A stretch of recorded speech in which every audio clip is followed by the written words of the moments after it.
Rani Nuna, Yes, Opa. benar atau salah? Orang Indonesia itu selalu kepo dengan kehidupan aktor ataupun artis Korea seperti drama hidup Kim Son Ho. Benar.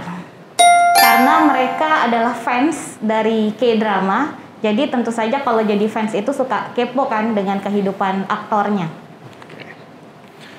Rani Nuna, Yes, Opa. benar atau salah? Industri hiburan Korea jadikan Indonesia sebagai target market penting mengingat orang Indonesia itu konsumtif. Salah. Kalau dibilang orang Indonesia konsumtif itu bukan ya. Indonesia jadi target market simply karena fansnya banyak di sini. Oke. Rani Nuna, Yes, Opa. benar atau salah? Fans loyal itu rela untuk menghabiskan banyak uang demi beli ini itu hanya untuk mendukung idolnya. Benar. Karena kalau fans itu biasanya mau kasih support ke idolanya dengan cara kayak beli tiket konser, beli merchandise, dan lain-lain. Apakah Rani Nuna juga seperti itu? Dulu ya. Oke. Rani Nuna, benar atau salah, konten soal Korea ini sekarang bisa menghasilkan banyak cuan di dunia digital? Benar sekali. Oke. Tidak hanya cuan berupa uang, tapi juga berupa follower, engagement, dan juga viralitas. Oke. Saya mungkin kayak Korea, tapi tuh aneh-aneh follower saya ya. Rani Nuna, benar atau salah? Banyak influencer Korea yang pansos dengan Indonesia karena banyak yang over proud. Benar. Oke. Kayaknya ini karena kita punya inferiority kompleks ya. Ini bekas dari kolonialisme zaman Belanda dan Jepang. Jadi ngaruh sedikit ya? Atau ngaruh banyak? Lumayan. Oke. Tengah-tengah. Rani Nuna, benar atau salah? Netizen Indonesia itu bisa segitu kejamnya untuk membuat influencer Korea mental breakdown kalau ketahuan berbuat salah. Salah. Oke. Karena mostly netizen Indonesia tuh kalau komen pakai bahasa Indonesia, sementara artis Korea itu nggak ngerti bahasa Indonesia, jadi nggak tersampaikan. Makin breakdown dong, soalnya nggak ngerti bahasanya. Kan? Rani Nuna, benar atau salah? Industri hiburan Indonesia harus banyak belajar dari Korea biar bisa jadi tuan rumah di negeri sendiri. Salah. Selain belajar dari Korea, kita juga perlu belajar dari industri lain seperti Hollywood, Jepang, Inggris, dan juga Thailand. Bollywood? Bollywood juga boleh. Oke. Annyeonghaseyo in people, seneng banget deh hari ini bisa balik lagi di Pocil, nge-podcast sambil chill barengan sama Andrian Neswe. Nah tadi kalau misalnya di awal kan udah nyapa lo dengan bahasa Korea gitu ya, semoga bener ya spellingnya ya. Karena hari ini juga udah kedatangan bintang tamu untuk Pocil yang sangat spesial. Diimport langsung dari negeri gingseng sana, nggak bercanda ya, masih orang Indonesia juga nih. Jadi beliau ini, kok beliau ya, kayak agak sedikit formal ya. Jadi doi ini adalah seseorang yang aktif peneliti budaya di BRIN atau Badan Riset Inovasi Indonesia. Langsung aja ada Rani Rastati Nuna. Annyeonghaseyo, kamsahamnida. Kamsahamnida udah hadir di sini. Bener kan ya? Benar. Benar ya kan. Nah hari ini juga akan ngobrolin banyak hal soal Korea. Dari mulai beberapa tahun terakhir Korea itu banyak sekali memberikan pengaruh ke Indonesia, kemudian juga banyak orang-orang yang ngefans tergila-gila dengan K-pop, dengan K-drama, dengan K-food gitu ya, semuanya K, bukan KK tapi ya. Dan kalau misalnya ngomongin soal berbau Korea, aku pengen nanya nih, yang paling terbaru atau paling anyar adalah soal konflik aktor Korea, Kim Son Ho. Bener ya saya spellnya? Kim Sono. Kim Son Ho. Kim Sono. Kim Sono. Oh, Kim Sono. Kayak nyuruh ke sono gitu. Maaf ya ini Pak ya, saya masih belajar bahasa Korea walaupun mukanya kayak muka Korea gitu ya kan, tapi saya orang Indonesia asli gitu ya. Kenapa sih orang-orang itu sebegitu keponya dengan hal tersebut dan sampai semua akun gosip dan infotainment itu membahas si aktor satu ini. Oke. Jadi Kim Sono itu kan aktor baru ya sebenarnya, terbilang baru dibanding sama aktor sebelumnya kayak Lee Min Ho, terus atau enggak siapa gitu. Tapi karena sejak dia main di drama Korea berjudul Startup sebagai Han Ji Pyo, nah itu popularitasnya tuh luar biasa naik, apalagi di Indonesia gitu kan. Biasanya kan orang-orang itu fans itu atau penonton itu kalau nonton drama itu kan nge-ship atau ngefans sama tokoh utamanya. Waktu di Startup kan Nam Do-san. Tapi karena si Kim Sono-nya sendiri bisa membawakan karakter Han Ji Pyo dengan bagus gitu ya, sampai akhirnya muncul second lead syndrome. Oke. Itu. Jadi orang tuh fans ngedukung aktor keduanya justru ya, gitu betul. ya. Okay. Apalagi kan dia dicirikan karakternya tuh anak baik gitu kan, yang nolongin si Harmony gitu kan. Terus dia juga membantu Nam Do-san buat meraih mimpinya dan lain-lain, sehingga muncullah di media sosial kayak semacam war tanda kutip ya antara tim Nam Do-san sama tim Han Ji Pyo gitu kan. Terus pas ada konflik atau misalnya kasus dari Kim Sono gitu, sempat down juga gak? Sedih atau bahkan sampai sakit? Karena banyak banget nih ya kalau misalnya dari fakta-fakta yang ada, ini sampai beberapa penggemar, bukan beberapa tapi banyak penggemar di Indonesia jatuh sakit karena pikiran sama skandalnya ini. Kalau sakit sih enggak ya, cuman lebih ke kaget banget gitu. Karena sebelumnya ada kasus So Ye-ji, dia itu yang main di It's Okay Not to Be Okay, dia lead actress-nya, dan dia kena kasus yang bikin dia kena cancel culture di Korea gitu kan. Lalu berapa bulan kemudian ternyata Kim Sono yang kena gitu kan, apalagi dengan image-nya sebagai citra anak baik gitu kan. Itu tentu saja saya sebagai fans kaget gitu kan, dan juga buat fans loyalnya Kim Sono sendiri juga pasti kaget dong, karena yang kita lihat di TV sama skandal yang muncul itu luar biasa beda. Jadi ini yang bikin kemarin ramai banget sampai trending di Twitter dan juga di media sosial pada ngebahas tentang Kim Sono ini. Benar. Tadi sempat disinggung oleh Rani Nuna soal cancel culture. Nah sebenarnya boleh dikasih tahu gak itu apa? Sedikit gitu ya, karena siapa tahu ada in people yang belum tahu. Saya juga belum tahu, boleh jujur gitu ya itu apa. Dan apa namanya sebenarnya kalau ngomongin soal satu lagi kasus-kasus di Korea, itu kan bikin aktor, artis atau si public figure itu benar-benar down atau istilahnya nggak akan dipakai lagi. Beda ya sama di Indonesia ya Bun. Beneran di cancel gitu ya. Jadi cancel culture itu sebenarnya muncul karena K-nets atau Korean netizen itu mereka berharap para aktor atau selebriti atau idol siapapun yang muncul di televisi itu mereka ngasih contoh yang baik, role model yang baik gitu kan. Karena kalau di culture-nya Korea sendiri, mereka itu kayak membagi antara saya orang biasa sama selebriti yang merupakan orang yang punya kualitas yang luar biasa gitu kan. Kalau mereka muncul di televisi, mereka seharusnya ngasih contoh yang baik gitu, karena mereka akan jadi role modelnya anak muda gitu kan. Dan juga satu lagi, Korea itu kan dulu dipengaruhi oleh Confucianism. Dan itu Confucianism itu nilai-nilainya itu kayak nilai moral, terus bagaimana menjadi manusia yang bermartabat gitu kan. Jadi kalau artis, selebritis atau siapapun itu menunjukkan kebalikan dari situ, orang tuh ngerasa kamu nggak layak buat kami puja, nggak layak buat muncul di televisi dan jadi role model anak muda. Makanya akhirnya muncullah cancel culture. Nah, bedanya sama Indonesia. Gimana nih bedanya kenapa kok nih? bahkan cancel culture yang agak mulai muncul kemarin yang kasus pedangdut keluar dari penjara itu, tapi kan nggak segitu hebohnya kayak di Korea kan. Gitu. Karena kita punya budaya pemaaf. gitu. Tapi berarti orang Korea pendendam dong kalau gitu, bukan juga? Enggak juga sih. Mereka lebih menginginkan ada sosok yang muncul sebagai role model dan baik kepribadian maupun dia muncul di televisi itu harus sempurna gitu kan. Sementara orang Indonesia itu secara culture kita kan kayak pemaaf ya. Terus kalau orang udah mengaku salah ya udah dimaafkan, kita ngasih kesempatan kedua gitu kan.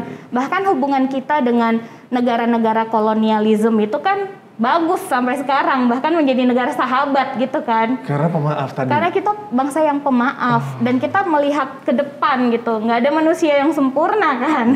Tapi Rani, sebenarnya nggak cuman soal tayangan Korea aja atau K-drama aja gitu. Contohnya film yang sempat hype banget, itu di mana-mana ada, di Instagram ada, terus di TikTok ada, tahu dong? Apa tuh? Yang mengangkat permainan Korea. Oh, Squid Game. Yes, itu dia. Ini nggak tahu terinspirasi, nggak tahu gimana gitu ya. Tapi sampai diikutin gitu tren dari Squid Game ini. Bahkan salah satu sinetron yang ada di salah satu televisi swasta juga niru dengan membuat namanya itu adalah Dolanan Games.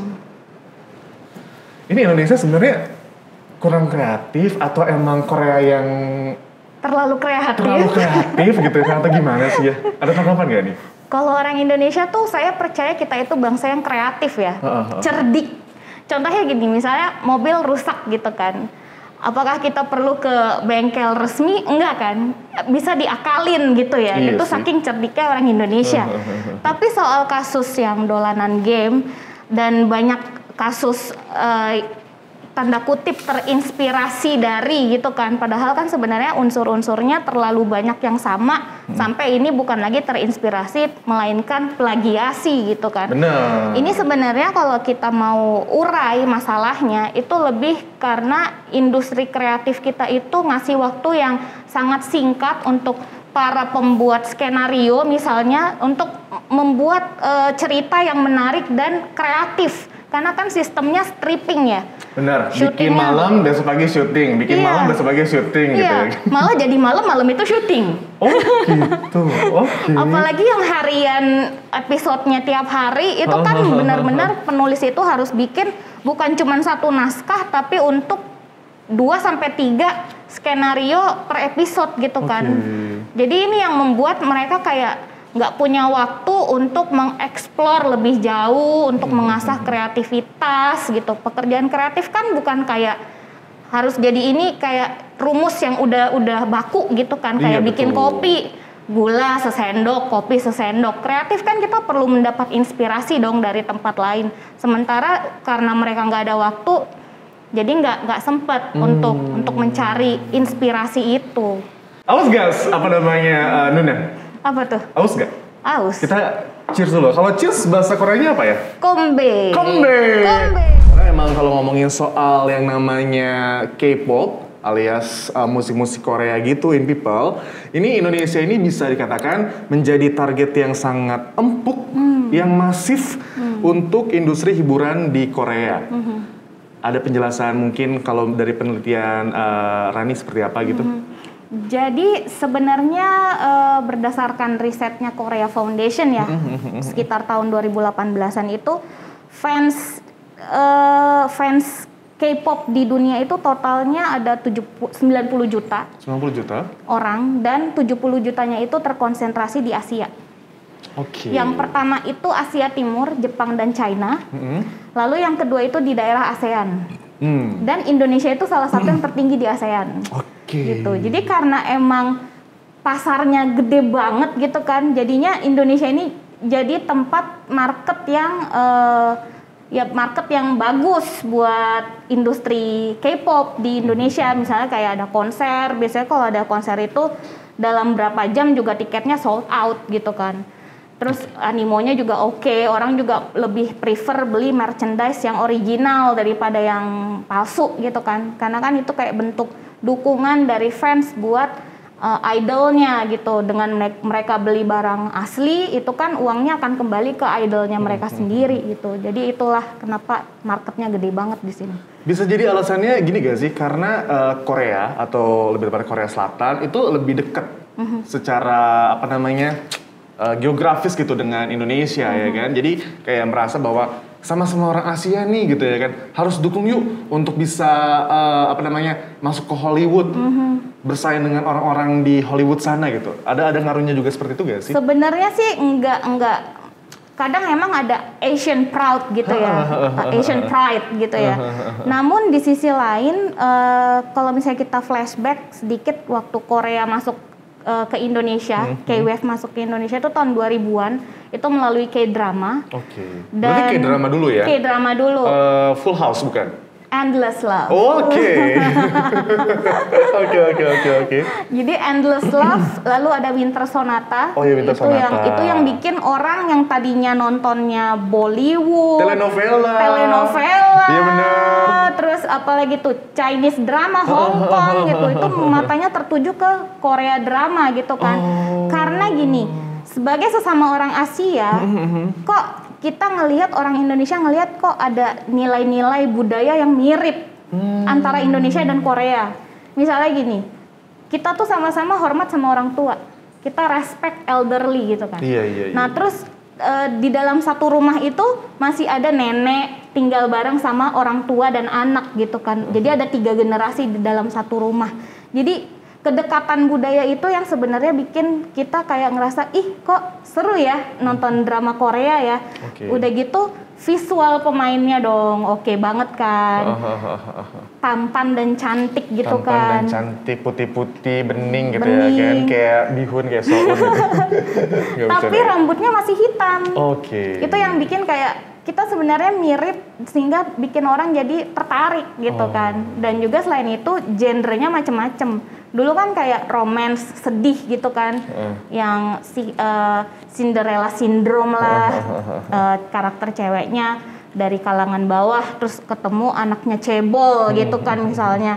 Kalau sekarang genrenya udah macem-macem, jadi bisa mengakomodir penonton yang sukanya action misalnya, atau genrenya yang kayak Squid Game tadi gitu kan, yang sukanya yang thriller, horor, serem, yang bunuh-bunuhan segala macam. Jadi udah luas banget genrenya, jadi bisa dinikmati semua orang.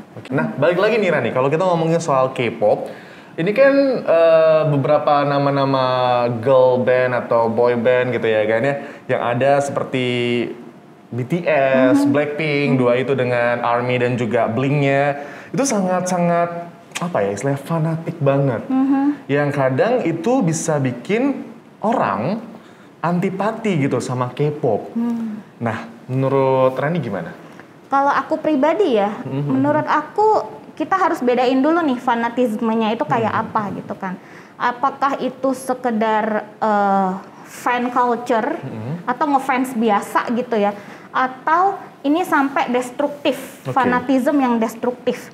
Nah, kalau di K-pop sendiri itu ada 3 jenis fans. Yang pertama itu regular fans, ya biasa aja kayak nonton, suka ngikutin, tapi coba, kadang saya pengen mau mengklasifikasikan saya ada di mana ya. Pertama Pak, regular fans. Regular fans itu biasa aja ngikutin nonton, tapi kalau nggak suka nggak ikutin gitu kan. Nah terus yang kedua itu Korea Bu.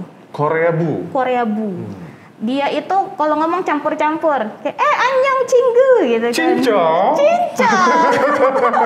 Oke. Terus pakai produk Korea, handphone, mobil, rice cooker, skincare. Enggak pakai skincare. Oke, terus. Nah, terus cita-citanya pengen ke Korea atau sekolah di Korea, atau mungkin nikah sama orang Korea, lagi ngetren juga kan. Ada international family gitu ya. Nah, itu Korea Bu. Yang ketiga, ini nih yang destruktif. Berarti ini terakhir nih ya? Terakhir. Gimana tuh? Saseng fans. Saseng fans. Saseng fans itu dia tuh sebenarnya stalker ya. Ngikutin, nguntit si artis dari kantornya, ditungguin, terus dia ada syuting di mana diikutin, terus sampai dia pengen tahu alamat rumahnya, nomor handphonenya, dan bahkan tahu passcode rumahnya. Mohon maaf, itu orang nggak punya pay letter atau gimana? Nggak mau bayar tagihan gitu tiap akhir bulan buat kerja gitu ya? Jangan nanya, tetap dibahas tuh. Oke. Nah, kalau ngomongin soal fans-fans yang ada di Indonesia gitu, kadang-kadang aku tuh suka heran gitu. Kenapa ada fans yang segitunya untuk menghabiskan banyak uang, waktu untuk idolnya gitu ya kan? Sebenarnya pengen tahu, penasaran gitu. Apa sih yang didapatkan gitu dari mereka kalau misalnya Rani melihatnya gitu? Tentu cari perhatian ya. Oh. Biar ternotis oleh idol yang dia suka. Fans ada banyak, ada jutaan. Gimana caranya biar ternotis? Dia akan royal. Nah, ngomongin soal cuan nih, benar gak sih kalau seandainya yang terjadi bahwa konten Korea itu selalu bisa membuat influencer ataupun konten creator tuh makin cuan? Iya. Bisa. Kita ngambil contoh gini aja ya, YouTuber yang dari Korea dan bawa konten Indonesia. Iya, aku tahu tuh. Aku lupa namanya siapa ya. Ya, banyak gitu kan. Oh, oke, banyak ya sebenarnya. Takut nggak enak nyebutinnya. Oke. Saya malas banget ya, maaf ya. Oke, maaf. Jadi kalau misalnya kalau kita mau lihat kenapa mereka masuk untuk konten Indonesia, yang pertama mungkin mereka susah untuk masuk ke industri Koreanya sendiri. Karena kan untuk menjadi idol atau menjadi selebriti atau menjadi artis di sana kan nggak mudah ya. Training. Harus punya whole package gitu kan. Training dulu tuh. Iya. Bisa bertahun-tahun, mohon maaf ya. Ada yang 10 tahun nggak debut. Nah, sementara di Indonesia kan pangsa pasarnya besar. Kita ada 250 juta orang gitu kan. Banyak yang nonton YouTube gitu kan. Banyak yang tertarik sama konten Korea. Jadi dengan modal bisa bahasa Indonesia dikit-dikit, akhirnya YouTuber Korea banyak yang bawa Indonesia buat ngasilin cuan. Contohnya gini, banyak video reaksi. Reaksi orang Korea tentang makanan Indonesia.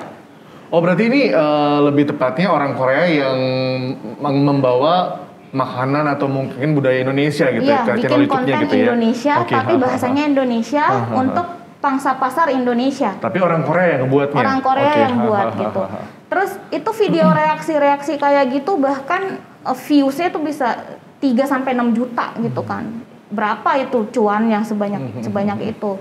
Itu yang orang Indonesia suka. Dan juga kayak gosip-gosip artis, misalnya Kim Sono ini ada salah satu YouTuber Korea yang dia tuh update banget gitu, ngebahas bahkan nerjemahin apa sih arti-arti dari berita-berita news yang ada di Korea tentang aktor itu. Jadi kan orang Indonesia kalau dapat source yang berbahasa Indonesia kan lebih nyaman gitu kan daripada bahasa Inggris atau bahasa Korea, kan nggak semua orang bisa bahasa asing. Jadi views-nya juga akan naik, kita dapat informasi, mereka dapat keuntungan, engagement, penambahan subscriber. Kalau sebaliknya gitu, orang-orang Indonesia yang memang dia ngebuat hal-hal berbau Korea, entah itu dia ngebahas soal gosip di Korea, entah dia review-review makanan Korea, entah dia juga bisa bahas soal K-dramanya Korea gitu, itu juga tentu ada juga dan banyak. Apalagi misalnya dia lagi kuliah atau kerja atau nikah sama orang Korea. Alasannya ya tadi karena itu ya, karena memang masih banyak banget pasarnya untuk menyukai hal tersebut gitu ya. Nah, tapi kalau misalnya ada yang bilang bahwa orang Indonesia itu over proud. Karena sekali yang over nggak boleh nih ini ya. Gitu ya kan. Nah, benar atau enggak tuh? Sehingga kalau misalnya ada idol ataupun influencer yang bawa-bawa hal Indonesia itu langsung digemari gitu. Aku tuh pernah baca komen ya dari sebuah konten tentang orang Korea yang ngebawa Indonesia, maksudnya memperkenalkan tentang Indonesia di YouTube-nya. Dan salah satu komennya bilang gini, Indonesia berhutang banyak sama kamu, ke YouTubernya itu. Padahal kan kalau kita lihat ngutang apa gitu kan, itu kan dia cuma bawa konten tentang Indonesia, tapi kita segitu ngehargainnya gitu kan. Ini sebenarnya balik lagi yang dari awal tadi aku cerita soal mental inferior. Karena kan kita lama banget kan mengalami masa kolonialisme, dan zaman Belanda dulu nih kita tuh dibagi jadi 3 kelas sosial. Yang pertama itu kelas kulit putih, Orang-orang kulit putih itu mereka menempati kelas pertama, yang mereka dapat fasilitas, dapat boleh masuk di restoran tertentu, yang nggak boleh kelas sosial lainnya masukin. Kelas kedua itu adalah orang-orang dari timur jauh, misalnya kayak Timur Tengah, dari China, dari Jepang, pokoknya yang ras-ras seperti itu ya, yang berkulit putih, berambut hitam. Nah, bagaimana dengan orang pribumi? Kita itu di kelas sosial yang paling bawah. Ini pada saat masa penjajahan dulu ya? Masa penjajahan dulu. Jadi mindsetnya itu kebawa. Kan kita dijajahnya ratusan tahun kan, lama gitu kan. Jadi itu udah terinternalisasi dengan luar biasa kan, dan diturunkan dari generasi ke generasi. Nah itu yang bikin kita kalau ngelihat orang asing tuh kayak kita ramah sama bule, sama orang asing, tapi galak sama bangsa sendiri. Makanya tuh ya, kadang-kadang suka banyak yang ngomong, kalau orang luar sana bilang orang Indonesia ramah gitu ya kan. Kok saya nggak ngerasa seperti itu ya? Mohon maaf ya kan. Karena tadi itu ya, karena emang lebih cenderung ramah sama orang asing yang karena ada pengaruh budaya dari penjajahan seperti itu ya. Itu yang bikin kita jadi over proud ketika ada orang asing ngomongin Indonesia. Tapi Rani tahu gak sih soal kasus yang sempat kena oleh salah satu influencer, Sunny Dahe? Yes, yang kena mental breakdown gitu. Tahu banget, ngikutin mah. Oke. Itu kalau menurut Rani sendiri, sebegitunya kah fans Indonesia kalau udah kecewa, kalau udah gimana ya, mengeluarkan taringnya gitu ya kan? Kalau yang aku perhatiin justru yang paling galak itu bukan dari fansnya Sunny malah. Tapi dari netizen umum gitu ya, yang nggak sengaja ngelihat kasus ini gitu kan. Misalnya dari medsos, dari Twitter dan lain sebagainya. Yang menarik, orang Indonesia itu kalau sebagai bangsa kita disentil sama orang luar, itu online nasionalismenya langsung naik gitu. Jangan sedih, orang Indonesia itu galak di online doang, mohon maaf. Iya. Tapi sebenarnya apa nih harus dilakukan seorang fans ketika menyukai idolanya supaya nggak terlalu halu, nggak sampai yang ketagihan banget sebagai stalker, sebagai apa tadi sebutannya saseng fans gitu ya kan? Ya sewajarnya gitu.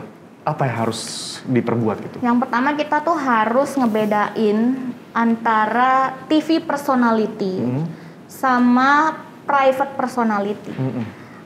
Namanya artis itu kan profesi ya. Mereka itu muncul di TV tentu harus nunjukin sikap-sikap dan nilai-nilai yang sesuai dengan moral yang berlaku di tempat itu gitu, atau menunjukkan contoh yang baik gitu kan buat fansnya.